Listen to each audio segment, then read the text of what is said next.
Hi, welcome to the channel. Today I'm reacting to a video from Military TV. This is how the US saved the Red Army in World War II. Let's get to it. Hello everyone, welcome back to Military TV channel. Today I'm going to tell you our curiosity about Russia has to remember it. So this is definitely a video made by Americans. how the US saved the Red Army in World War II. We all know abstractly that World War II was one of the most destructive conflicts in human history. It began when Nazi Germany unleashed ferocious attacks across Europe, but it spread to the Soviet Union, China, Japan, and the United States. No, it started in 1937 when Japan invaded China. It wasn't until September 1st, 1939, when Germany actually invaded Poland, did World War II start in Europe. So I don't know why they said that. But yeah, his timeline is a little off.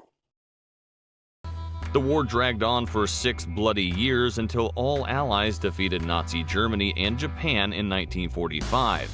But some of the war's most savage fighting occurred on the Eastern Front.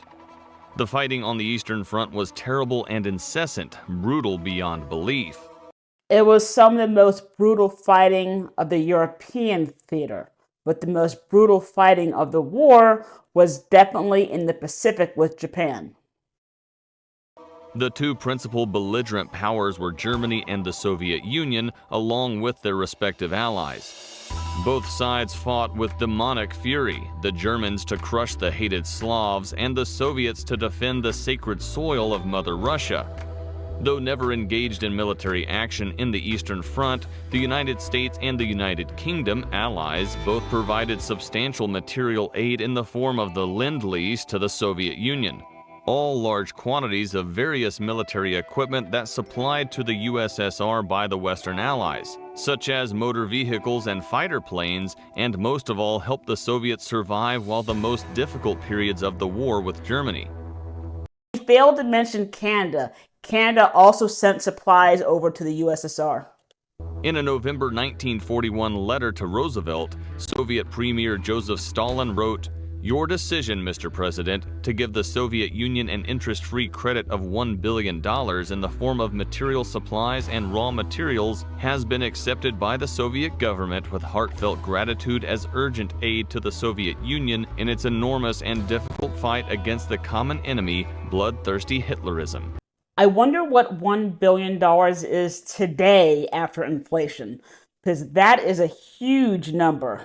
Dinner toast with Allied leaders during the Tehran Conference in December 1943, Stalin added, "The United States is a country of machines. Without the use of those machines through lend-lease, we would lose this war." Nikita Khrushchev, who led the Soviet Union from 1953 to 1964, agreed with Stalin's assessment. In his memoirs, Khrushchev described how Stalin stressed the value of lend-lease aid. He stated bluntly that if the United States had not helped us, he would not have won the war. Here are the military equipment supplied by allies to Red Army. Number 1. Studebaker US-6 truck. Had it not been for the American Studebakers, we wouldn't have been able to transport our artillery. Yes, they were in general largely carrying out our frontline transport operations, Marshal George Zhukov once observed in an informal conversation. The 150,000 trucks delivered to the Soviet Union under the Lend-Lease program became the real workhorses of the Red Army. Without the USSR having lost a huge number of trucks during the early period of the war, and the manufacture of new trucks running at too slow a pace, the Studebakers could not have come at a more important time. They were used as towing vehicles, trucks, and platforms for the famous Katyusha rocket launchers. Number 2. M4A2 Sherman tank. In 1944, Red Army received Sherman tanks. It was the best American tank in service during the war. It had a good engine, good armor, and good armaments. Armed with a 75mm cannon and a Browning anti-aircraft machine gun, a rarity on Soviet tanks, The fast and maneuverable Shermans also had their drawbacks. The tank's height made it an excellent target on the battlefield, and its armor was more vulnerable than that of its Soviet counterparts. More than 4,000 M4A2 tanks arrived in the Soviet Union and went into service in the Red Army. And while American troops weren't the first to reach the capital of the Third Reich, their tanks did. The Soviet Second Guards Tank Army alone lost 209 Shermans in the fight for Berlin. Number 3. Hawker Hurricane Fighter Plane. The Hurricanes first appeared in the Soviet Union in the early months of the war when they were needed most. Due to the heavy losses, the Soviet Air Force needed to be replenished urgently. The British fighter plane was particularly useful, providing cover for the Allies' Arctic convoys as well as during the defense of Moscow. More than 3,000 humpbacks, as the Hurricanes were nicknamed in the USSR, arrived in the country, but they didn't arouse much enthusiasm among Soviet pilots. By the end of 1941, the planes were already considerably inferior in their combat features compared to the latest versions of their main rival, the Messerschmitt Bf 109. Number 4. Willys Jeep. The command personnel of the Red Army immediately fell in love with the American Willys Army vehicle. Small but powerful and maneuverable, it traveled easily and quickly cross-country. The absence of doors allowed the driver and passenger to abandon the vehicle quickly in case of danger. At the same time, the deep placement of the seats prevented those inside from falling out during movement. Willys didn't just carry generals, they were also used as artillery towing vehicles for 45mm anti-tank and 76mm divisional guns. About 52,000 were sent to the Soviet Union. The Willys Jeeps are pretty much the last survivors of the lend-lease military equipment program, still taking part in annual victory parades in Russian cities. Number 5. Bell P-39 Airacobra Fighter Plane. This American fighter was the favorite of many Soviet aces, including Alexander Pokryshkin and Grigory Rekolov. Each had 65 kills. It had amazing survivability. Even riddled with bullets, it could carry on fighting. The Allies were happy to send Airacobras to the Soviet Union. The P-39 was of little use in the high-altitude air battles common in Western theaters of war. On the Eastern Front, Soviet and German pilots fought mainly at medium and low altitude, and here these aircraft always performed excellently. In the end, during the entire duration of the war, the USSR received 4,952 Airacobras, which means that more Airacobras were supplied to the Soviet Union under Lend-Lease than any other type of aircraft. Number 6. Ford GPA Amphibious Vehicle.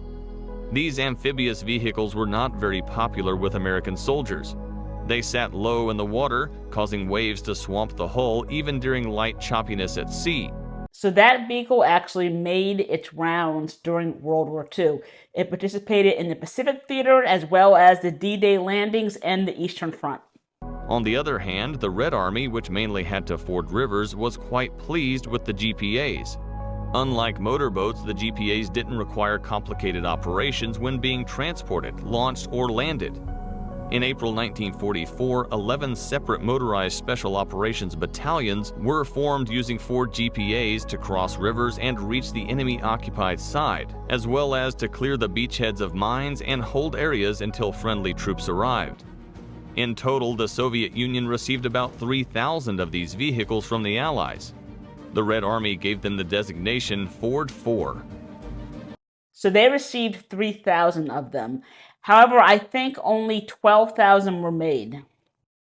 Besides, Americans also sent more than 1.5 million blankets, 15 million pairs of army boots, 107,000 tons of cotton, 2.7 million tons of petroleum products to fuel airplanes, trucks, and tanks, 4.5 million tons of food, guns, ammunition, explosives, copper, steel, aluminum, medicine, field radios, radar tools, books, and other items. Why did he not mention trains? Because I think by 1945, about 90% of all the Soviet trains were actually American. The U.S. even transported an entire Ford Company tire factory, which made tires for military vehicles to the Soviet Union. From 1941 to 1945, the U.S. sent $11.3 billion, or $180 billion in 2016, in goods and services to the Soviets. So, the American leaders, for their part, were well satisfied that the Lend-Lease program helped achieve their objective, the defeat of Hitler. Thank you for watching, and see you in the next videos. I am surprised that this video even mentioned the fact that Great Britain did actually help with supplies to the USSR, because obviously this video is very American-centric. And even the title, How the U.S. Saved the Red Army in World War II, it really should have been something like How the U.S. and the Allies helped the Red Army in World War II, or What is the Lend-Lease Act? Because this video was a good introduction, just saying what it was, but it really did not go into much detail other than just giving an overview of some of the equipment that actually made it to the USSR.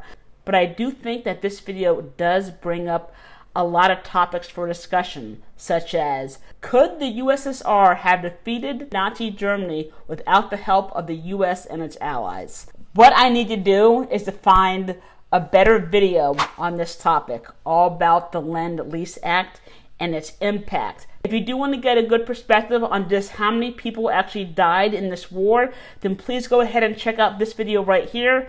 Thanks for watching.